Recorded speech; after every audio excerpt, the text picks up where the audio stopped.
Mr. President. Senator from Iowa. Mr. President, it's day 23 of the Schumer shutdown, making this the second longest shutdown in modern history. While Senator Schumer says, quote, "Every day gets better for Democrats," the stunt is taking a real toll on Americans.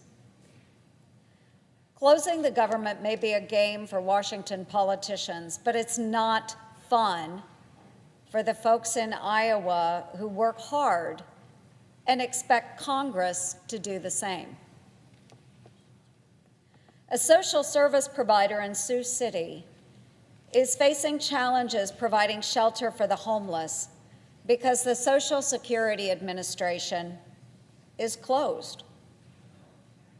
The wife of a civilian employee at the Rock Island Arsenal worries that if he doesn't get paid, the family may have to dip into their daughter's college funds to make ends meet. Another frustrated constituent in Council Bluffs says, "We have families here living paycheck to paycheck. They cannot afford food, much less health care." An employee of the Farm Service Agency in Taylor County, which is a neighboring county to my county, Montgomery, in rural southwest Iowa, says the shutdown is putting a strain on beginning farmers, as well as the elderly producers in her community. And the closure of USDA service centers is financially impacting farmers, which will have ripple effects on everyone for months to come. Thousands of families in Iowa are already facing the real possibility of not being able to put food on the table. Recipients of SNAP will not receive benefits next month, and WIC, Women, Infants, and Children's support for mothers and babies, will also run out very soon. And Iowans aren't alone in this. If Democrats do not allow the government to reopen, half of our states will run out of money to provide SNAP benefits in November.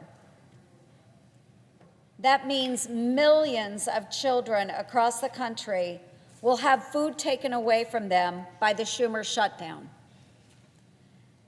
This is a particularly cruel way to make a political point, especially at Thanksgiving time. So most folks here in this body really understand that there are a lot of families that mean a lot to me. Not only my families in Iowa, but then also all of our military families across the United States. So my daughter and my son-in-law serve on active duty Army. My daughter and I talk just about every day, either by FaceTime or by phone. And the shutdown is really impacting her younger soldiers. So every day, my daughter and I go through those discussions of where will the soldiers find food? Her discussion with me today centered around a talk she had with their military chaplain yesterday. She was typing up a letter so that her soldiers could receive gift cards before Thanksgiving from the chaplain's funds. But unfortunately, the chaplain said, "I don't even know that we will have funds so that we can get the gift cards for the families because of the shutdown." One of the military units has actually started its own internal food bank so that soldiers can go to that food bank and get food for their families. Anyone that has served in the military or knows someone that serves in the military understands that already our military men and women, many of them qualify for SNAP even though they're employed by the military. These are families that are currently serving every single day with the inability to get paid. Now, thankfully, the president was able to scratch together dollars from the Department of Defense to pay them their first check. But this is a long-term problem we're facing now, and the president won't be able to keep doing that. So we have all of our federal employees, our military men and women, that are not getting paid. They can't literally put food on the table. One of my daughter's soldiers has had to drop out of college. This NCO works full-time during the day and tries to do better by going to college at night. And she can't afford to pay the tuition now that's required, and there are no appropriated funds to move forward with her college. And so she had to pull her enrollment yesterday. So we're impacting families in all of our home states. We're impacting the men and women that are defending our nation. This standoff is a fight for survival. But what I'm doing here, I'm fighting for the folks who are continuing to work hard every single day without a paycheck or going without the help they need just simply to get by. But the Democrats are fighting for their own political survival. We witnessed here on this very floor earlier today, the majority of Democrats vote no on paying these essential workers in the federal government. Air traffic controllers, our military men and women, the Capitol policemen that protect this complex, the staff that we see here sitting today.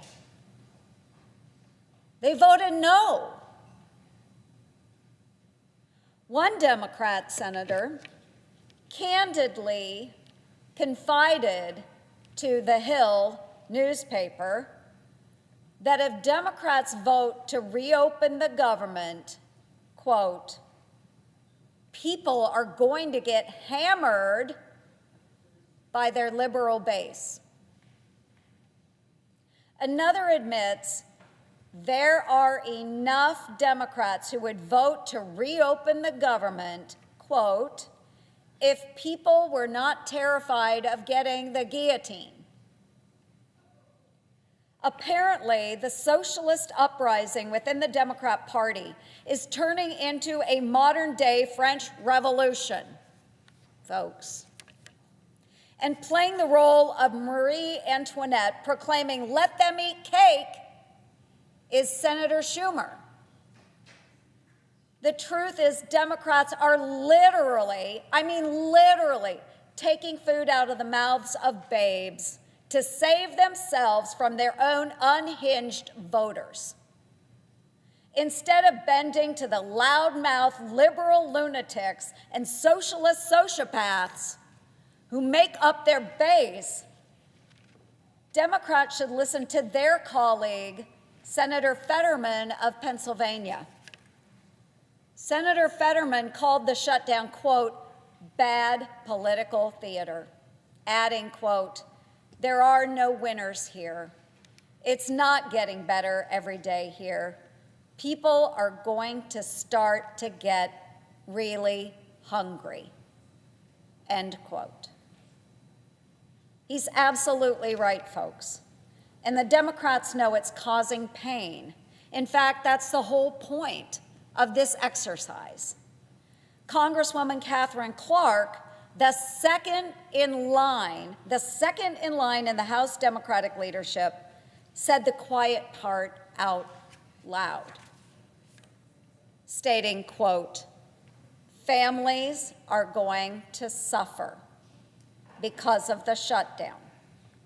She calls that suffering, quote, leverage. Leverage. The American people and their suffering babies are leverage. Using the suffering of the very people we were elected to serve as political leverage is just plain sick.